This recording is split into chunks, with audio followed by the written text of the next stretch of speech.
Back on the bike, thinking again. This time I'm in the UK, driving the beautiful English countryside on my way to Burton on the Green. Anyway, so talking about sales and the process. General concepts. A good customer. What is a good customer? A good customer is not necessarily the guy. In fact, it's not the guy who places one big order once. That's not a good customer. A good customer is the person who is consistent over time.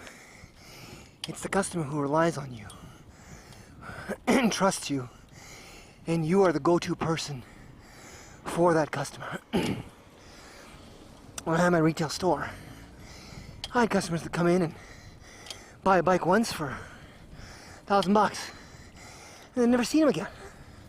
That's not a good customer. That's not what I meant by money. That was incremental sales, but you can't build a successful long-term business on that one shot. Or you got to continually look for those one-shot deals, and it's hard to do. So you can't plan for one-shot deals, and you can't run a successful long-term business on one-shot deals.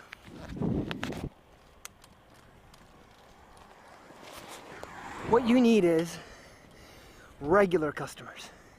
Customers that think of you as their go-to source. It's the guys that buy regularly from you. And over time, they're buying thousands and millions of dollars. Those are the guys that you want. Those are the good customers. That's what you build a solid foundation on. And that's what if you ever want to sell your business, that's what has value. So, step one. Step two. You've got a situation where you've got an underdeveloped market, lots of potential, and few existing customers, but not very many new ones. So you got to attack things on two fronts. One, you've got to attack it on the existing customers. Existing customers are always your best bet to build your business. They know you, they trust you. It's a lot cheaper to deal with them than to go and start something from scratch. Having said that, you also need to expand your distribution network. So you've got to act on two fronts simultaneously. One, how do you secure and steadily grow your existing business while getting new business? So what if you have a sales force that is predominantly made up of farmers? Guys that are solid, been with you for a while, they know the product, you can trust them, they're reliable, but they're just not growing the business. They're just not finding those new accounts. They're great service guys, but that's it. Well, you got a choice. You can go out looking for new sales guys, but there's a heavy cost to finding new sales guys. You got to find them, you got to train them. Typically there's always turnover, and then you still got to manage them, because even a good sales guy that isn't managed will not be effective. So what's your other alternative? You've got existing guys, they know the product, they're good, they're reliable, they're honest, they're solid workers.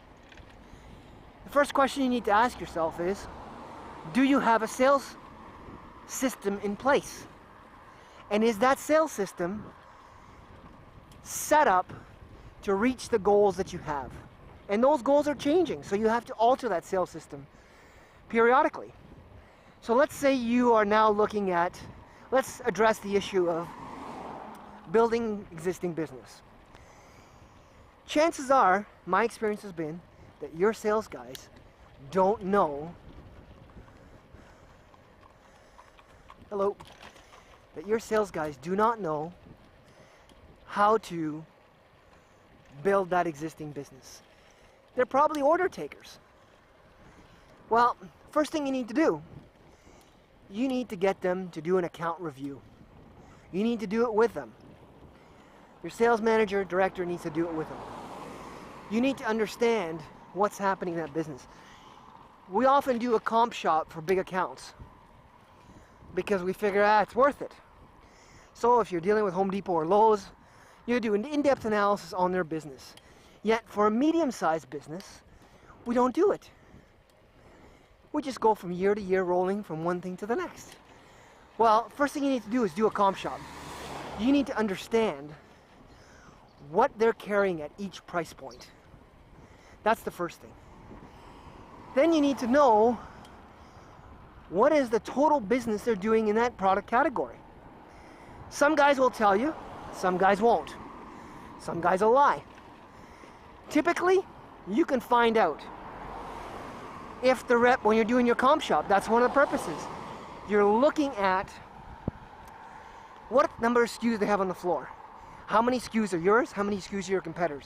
How is it split up? Usually pretty good indicator of market share on that floor. It's no different than market share in an industry. You're just breaking it down to the micro level. So, you now establish that you've got 3 out of 10 SKUs. You likely have 30% of the business.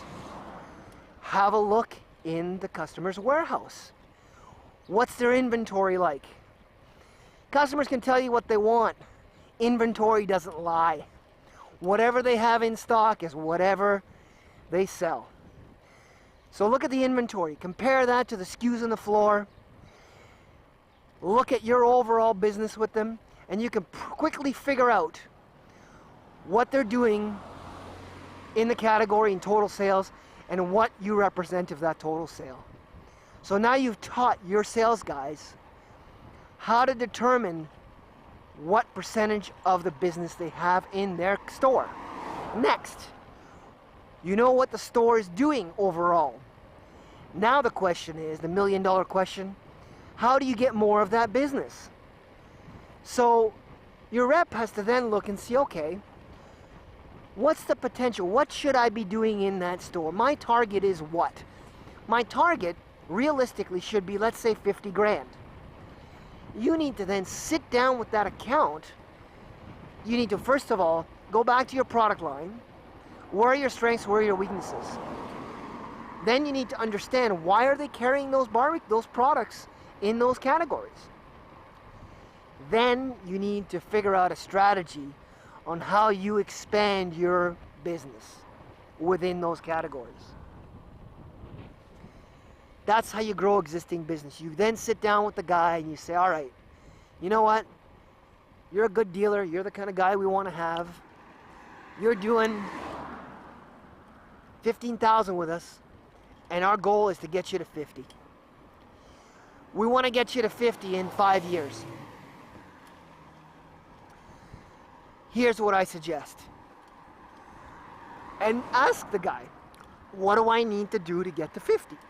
It's not a complicated question. But yet we never ask it. He'll tell you what you need to do to get to 50.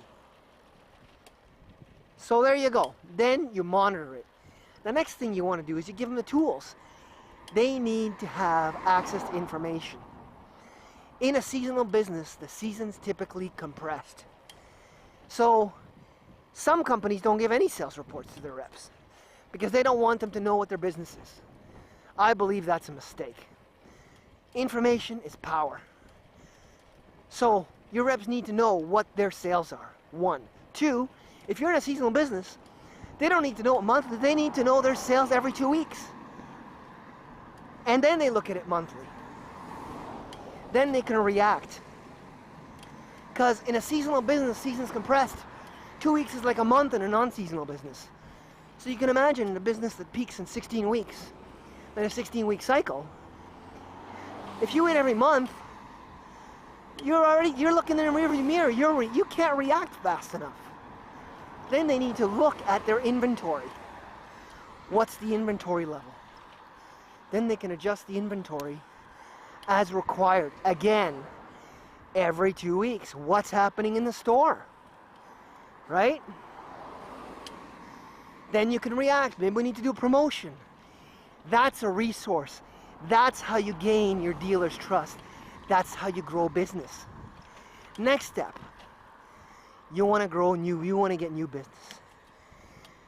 Chances are, you're hard to find a guy. You want to go find a superstar prospector? You can do that. But he might be a superstar prospecting, but then he's not a great guy at servicing the account. So, how about you teach somebody how to prospect effectively, how to qualify? So here's what we do. If your rep's not, let's say your rep's not that great at prospecting, help him. Do it internally. Open the door for him, and then let him walk through.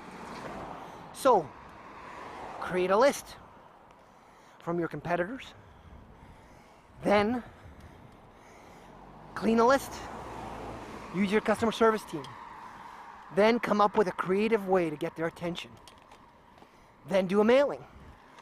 Now you've done the spade work for the rep or the agent.